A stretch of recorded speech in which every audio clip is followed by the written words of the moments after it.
प्रिय विद्यार्थियों, नमस्कार। ऑनलाइन कक्षाओं के अंतर्गत बीए पार्ट फर्स्ट के विद्यार्थियों के लिए आज हम प्रथम प्रश्न पत्र मध्यकालीन कविता का पाठ में कबीर के बारे में अध्ययन करेंगे। कबीर के पद पढ़ने से पूर्व हम कबीर का जीवन परिचय और कबीर के काव्य की विशेषताओं के बारे में अध्ययन करेंगे। कबीर हिंदी साहित्य के भक्तिकालीन निर्गुण उपासक ज्ञानाश्रयी काव्य परंपरा के प्रतिनिधि कवि के रूप में जाने जाते हैं। कबीर एक ऐसे संत कवि हैं जिन्होंने हिंदी साहित्य की भक्तिकालीन ज्ञानाश्रयी काव्य परंपरा का प्रतिनिधित्व किया है और उनके काव्य की विशेषताएं ही ज्ञानाश्रयी काव्य परंपरा की विशेषताएं उभर करके आई। कबीर का जन्म 1398 ईस्वी में हुआ और इनकी मृत्यु 1518 ईस्वी में हुई। कबीर जाति के जुलाहे थे तथा काशी में रहते थे तथा रामानंद जी उनके गुरु थे। कबीर की पत्नी का नाम लोई, पुत्र का नाम कमाल एवं पुत्री का नाम कमाली था। कबीर के काव्य में रहस्यवादी भावना हमें दिखाई देती है। उनके काव्य पर जब हम दृष्टिपात करते हैं तो उनके काव्य में उपदेश की प्रवृत्ति है, रहस्यवादी भावना है तथा प्रतीकों का प्रयोग उनकी भाषा में है। कबीर निर्गुण काव्यधारा के कवि हैं। वे ये मानते हैं नीह धन गुण, नीह यानी नहीं, गुण यानी गुण। वे ऐसे ईश्वर के उपासक है जिसका कोई गुण नहीं है, जिसका कोई रंग रूप और आकार नहीं। निर्गुण के बारे में कबीर कहते हैं कि जाके मुँह माथा नहीं, नाही रूप कुरूप, पुहप बासते पातरा ऐसा तत्व अनूप। जाके मुँह माथा नहीं, जिसके न मुँह है न माथा यानी सिर है, ना ही रूप कुरूप, न सुंदर है न भद्दे हैं, और फूल की सुगंध से भी पतले हैं, ऐसा अनोखा रूप ईश्वर है। उनके कहने का आशय यह है कि ईश्वर संसार के कण कण में विद्यमान है, हर वस्तु में विद्यमान है। इस तरह कबीर निर्गुण के उपासक हैं। वे ऐसे ईश्वर की उपासना करते हैं, ऐसे ईश्वर की मान्यता रखते हैं जिसका कोई रंग रूप और आकार नहीं है। वह संसार के घट घट में, कण कण में विद्यमान है, हर वस्तु में विद्यमान है। ऐसे ईश्वर के उपासक कबीर हैं। कबीर कहीं विद्यालय जाकर नहीं पढ़े थे, वे निरक्षर हैं और इस बात को उन्होंने स्वयं स्वीकार करते हुए लिखा है कि मसी कागद छुओ नहीं, कलम गयो नहीं हाथ। मसी कागद छुओ नहीं, मसी यानी स्याही और कागज को उन्होंने स्पर्श भी नहीं किया और हाथ में कलम भी कभी नहीं पकड़ी है। कहने का आशय यह है कि कबीर निरक्षर थे, कबीर ने कहीं अध्ययन नहीं किया था। वे घुमक्कड़ प्रवृत्ति के थे और घुमक्कड़ प्रवृत्ति के होने के कारण वे बहुश्रुत थे और जहाँ जहाँ भी गए उन्होंने है वो बहुश्रुत उन्होंने सुनने का कार्य किया और बहुश्रुत होने के कारण ही उन्होंने बहुत अधिक ज्ञान प्राप्त किया। श्रुति से ही ज्ञान की प्राप्ति की। उनकी जो रचनाएं हैं वो बीजक नाम से जानी जाती है और बीजक नाम से उनकी रचनाओं का संकलन उनके शिष्य धर्मदास ने किया। इस बीजक के 3 भाग हैं, साखी, सबद और रमैनी। यानी बीजक उनकी रचनाओं का संकलन, धर्मदास द्वारा इस बीजक का संकलन किया गया और बीजक के 3 भाग हैं, साखी, सबद और रमैनी। कबीर भक्त और कवि बाद में थे, समाज सुधारक पहले थे। कबीर के बारे में जब हम चर्चा करते हैं तो ये स्पष्ट होता है, कबीर भक्त और कवि तो बाद में थे, समाज सुधारक पहले थे। उनकी कविताओं में अनुभूति की सच्चाई एवं अभिव्यक्ति का खरापन नजर आता है।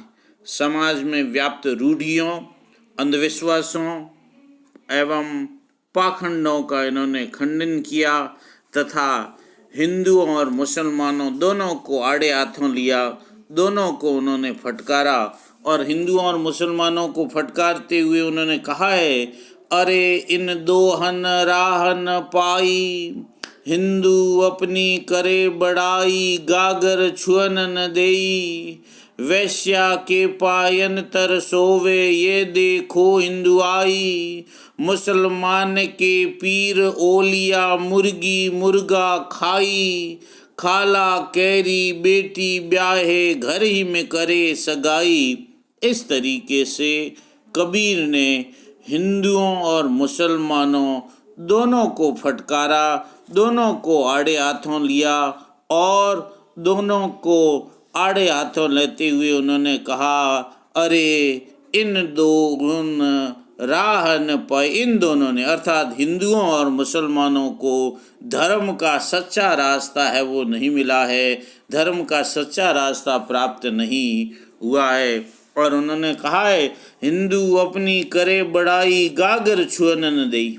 हिंदू अपनी बड़ाई करते हैं और पानी का घड़ा भी छूने नहीं देते हैं, जबकि मानव मात्र समान है। दूसरी ओर मुसलमानों को प्रहार करते हुए कहते हैं, मुसलमान के पीर ओलिया, मुर्गी मुर्गा खाई। मुसलमानों के पीर और ओलिया मुर्गी और मुर्गा खाते हैं। इस तरीके से इन्होंने हिंदुओं और मुसलमानों को दोनों को आड़े हाथों लिया, दोनों को फटकारते हुए सुधार की बात की। इसके अलावा उन्होंने मूर्ति पूजा, माला, तिलक, छापा, तीर्थाटन, गंगा स्नान, रोजा, हिंसा, जाति प्रथा तथा ऊंच नीच की भावना का भी खंडन किया, विरोध किया। मूर्ति पूजा का खंडन करते हुए उन्होंने लिखा है, पाहन पूजे हरि मिले, तो मैं पूजूं पहाड़, ताते ये चाकी भली, पीस खाए संसार। कि पत्थर पूजने से यदि भगवान मिलते हैं तो मैं पहाड़ की पूजा कर लूं, उससे तो ये चक्की ही अच्छी है, जिससे कम से कम संसार के लोग पीस करके तो खाते हैं। इसी तरीके से माला का उन्होंने विरोध करते हुए माला के बारे में कहा है कि माला फेरत जुग गया, गया न मन का फेर, कर का मन का डारी दे, न मन का फेर। कि माला फेरते हुए जुग बीत गया है, लेकिन मन में अभी भी परिवर्तन नहीं आया। हे मनुष्य, तो हाथ का मणिया डाल दे और मन के इस मणिये को फेर, मन में अपने परिवर्तन कर। इसी तरीके से उन्होंने जप माला और छापा तिलक में कहा है, जप माला छापा तिलक सरे न एको काम, साचे मन कांचे नाचे वृथा, सांचे राचे राम। कहने का आशय यह है कि उन्होंने माला, तिलक, छापा आदि का भी विरोध किया है। हिंसा का विरोध करते हुए उन्होंने कहा है कि बकरी पाती खात है ताकि काढ़ी खाल, जे नर बकरी खात है ताको कौन हवाल। बकरी बेचारी जंगल में घूम करके पत्ते खाती है, उसकी तो आपने खाल निकाल करके मांस खा गए। और जे नर बकरी खात है, जो लोग बकरी की बकरी खा जाते हैं, ताको कौन हवाल, उनका है वो क्या हाल होगा। इसी प्रकार जाति प्रथा के बारे में उन्होंने कहा है कि जाति पाति पूछे नहीं कोई, हरि को भजे सो हरि को होई। जाति पाति पूछे नहीं कोई, हरि को भजे सो हरि का होई। उन्होंने जाति प्रथा का भी विरोध किया और समाज में समानता की भावना की स्थापना करने पर बल दिया। इस तरह कबीर ने समाज में फैले हुए मूर्ति पूजा, माला, तिलक, छापा, तीर्थाटन, रोजा, हिंसा, जाति प्रथा और ऊंच नीच की भावना का खंडन किया, विरोध किया और समाज में सद्भाव की स्थापना का प्रयास किया। वे शास्त्र की बात पर नहीं, आँखों देखी बात पर यकीन करते हैं और कहते हैं, तू कहता कागद की लेखी, मैं कहता आँखन की देखी, मैं कहता सुरजावन हारी, तू राखा उर जाए रे।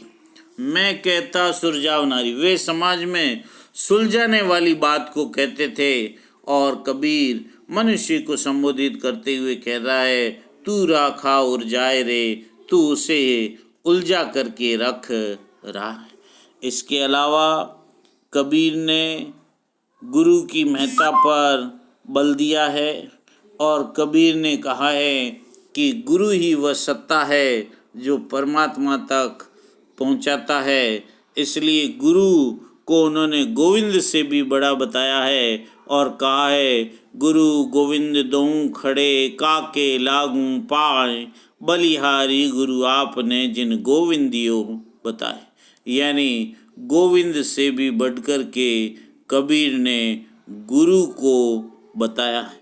और इसी प्रकार कबीर ने गुरु महिमा का पाठ नाथ पंथियों से सीखा है और वो कहते हैं, सतगुरु की महिमा अनंत अनंत किया उपकार, लोचन अनंत उगाड़िया अनंत दिखावन हार। यानी सतगुरु की महिमा अनंत, सतगुरु की अनंत महिमा है, अनंत किया उपकार, मेरे ऊपर सतगुरु ने अनेक उपकार किए। इसी प्रकार से कबीर ने अपने काव्य में ये नैतिकता, सदाचार, परोपकार, क्षमा, सत्य भाषण, संतोष आदि को भी मानव के लिए आवश्यक माना है। कबीर ने जीव को ब्रह्म का अंश माना है जो माया के कारण अपने स्वरूप को भूल जाता है। माया के नष्ट होते ही जीवात्मा और परमात्मा का मिलन हो जाता है और कबीर कहते हैं, जल में कुंभ, कुंभ में जल है, बाहर भीतर पानी, फूटा कुंभ जल जल ही समाना, ये तथकथ्यो ज्ञानी। यहाँ पर घड़ा माया का प्रतीक है, घड़े के अंदर जो जल है वह जीवात्मा का प्रतीक है, घड़े के बाहर जो जल है वो परमात्मा है। जैसे ही घड़ा अर्थात माया फूटता है तो दोनों जल मिलकर एक हो जाते हैं, जीवात्मा और परमात्मा का एकाकार हो जाता है। वे कहते हैं कि सतगुरु ही व्यक्ति को माया के बंधन से छुड़ाता है तथा ईश्वर का साक्षात कराता है। सतगुरु ही व्यक्ति को माया के बंधन से मुक्त कराता है और ईश्वर का साक्षात्कार कराता है। इसी तरह कबीर का रहस्यवाद भी भावात्मक कोटि का है, जहाँ जीवात्मा उस निर्गुण परमात्मा से भावात्मक संबंध जोड़ती हुई विरह, मिलन, जिज्ञासा की अनुभूति करती है, वहाँ भावात्मक रहस्यवाद के दर्शन होते हैं। कबीर की जीवात्मा को प्रेमिका एवं परमात्मा को प्रियतम के रूप में चित्रित किया है और कबीर ने विवाह के रूपक के माध्यम से आत्मा और परमात्मा के मिलन का उल्लेख किया है। और एक पद में वो कहते हैं, दुल्हिनी गावहु मंगलाचार, हम मोय घर आए हो राजा राम भरतार।